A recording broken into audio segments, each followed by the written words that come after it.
Houve um tempo em que toda a humanidade falava a mesma língua. Todos usavam as mesmas palavras.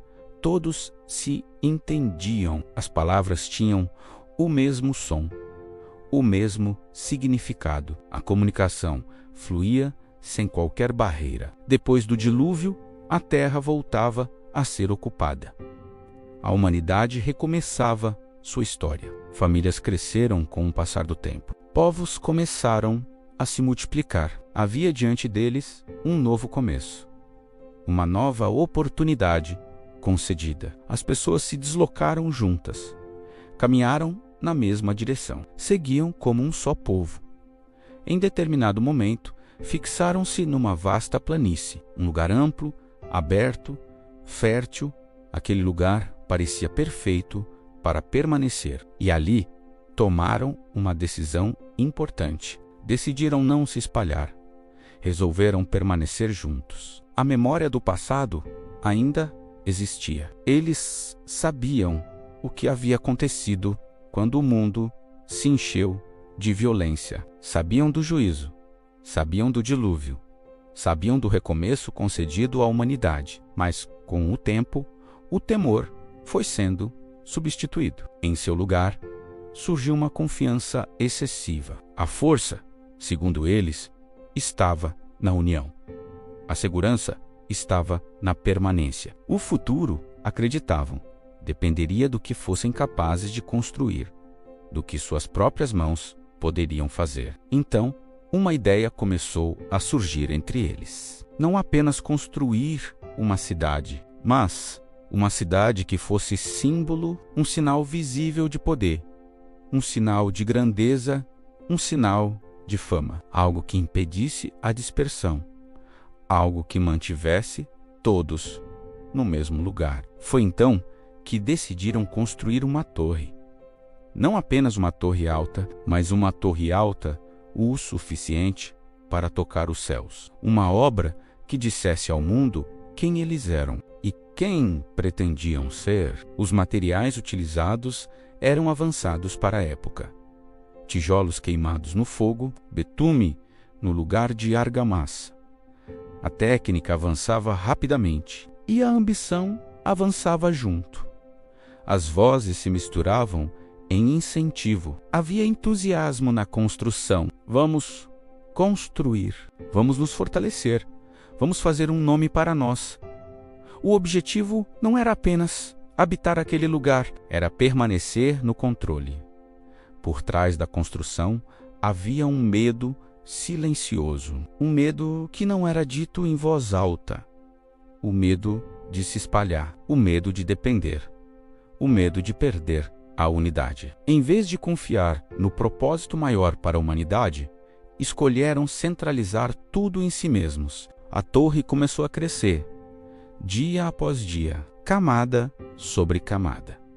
O trabalho unia ainda mais o povo. Eles se sentiam fortes juntos.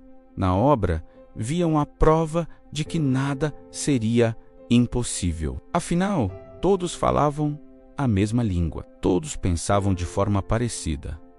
Mas havia algo que eles não percebiam. A unidade que estavam construindo não era baseada em humildade. Era sustentada pelo orgulho. Enquanto a torre subia, o coração humano também se elevava. E quanto mais alto o homem tentava chegar por si mesmo, mais distante ficava do propósito original. Foi então que Deus observou a cidade, não com surpresa, mas com discernimento. A obra não era apenas uma construção, era um sinal de que, unidos sem direção, os homens poderiam levar o mal ainda mais longe. A humanidade estava novamente diante de um limite, não um limite físico, mas um limite moral. E aquele momento definiria o destino das nações. Então, algo mudou. Sem aviso visível, sem ruído celestial, sem sinais no céu, as palavras começaram a falhar. O que antes fluía com facilidade, agora travava. Um comando simples já não era compreendido. Uma orientação clara causava confusão. O mesmo som passou a ter sentidos diferentes. A língua que antes unia, começou a dividir. A confusão se espalhou rapidamente. A cooperação deu lugar ao conflito. A confiança foi substituída pela desconfiança. A torre parou de crescer, não por falta de material, mas por falta de entendimento. A obra que pretendia alcançar os céus não conseguia mais se sustentar na base. Grupos começaram a se separar. Pessoas que já não se compreendiam buscaram outras semelhantes. A unidade se fragmentou. O sonho de controle se transformou em frustração. A cidade perdeu seu propósito e a torre ficou incompleta. O projeto que buscava evitar a dispersão acabou provocando exatamente isso.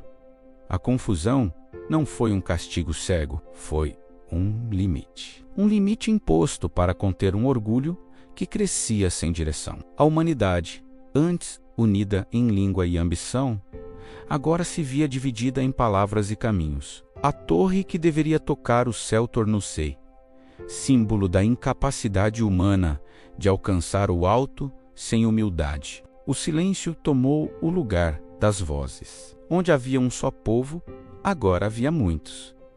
Onde havia uma língua, surgiram várias. A cidade perdeu seu centro. A torre ficou para trás. Ela não foi destruída. Foi abandonada. Cada grupo seguiu seu próprio caminho. Espalharam-se pela terra. Levaram consigo sons diferentes, costumes diferentes, formas diferentes de nomear o mundo. Assim nasceram as nações, não por acaso, mas por intervenção. A divisão não foi o fim da humanidade. Sem freios, a ambição levaria ao mesmo caminho do passado. A história da Torre de Babel não fala apenas de um edifício inacabado, fala do desejo humano de alcançar o céu sem humildade, de construir segurança sem confiar, de fazer um nome para si mesmo. A humanidade foi espalhada, mas não abandonada. O propósito original permaneceu. A terra precisava ser cheia e a vida precisava se espalhar. Mesmo através da divisão, esse propósito continuou sendo cumprido. A torre permaneceu como memória, uma lembrança silenciosa. Unidade sem direção gera confusão. Progresso sem humildade termina em fragmentação. Essa história ainda ecoa. Sempre que um homem tenta ocupar o lugar que não lhe pertence. Se essa história falou com você, curta este vídeo. Inscreva-se no canal para continuar acompanhando histórias bíblicas profundas e envolventes. E nos comentários, diga qual história bíblica você quer ver a seguir. Porque até mesmo na divisão há um propósito sendo cumprido.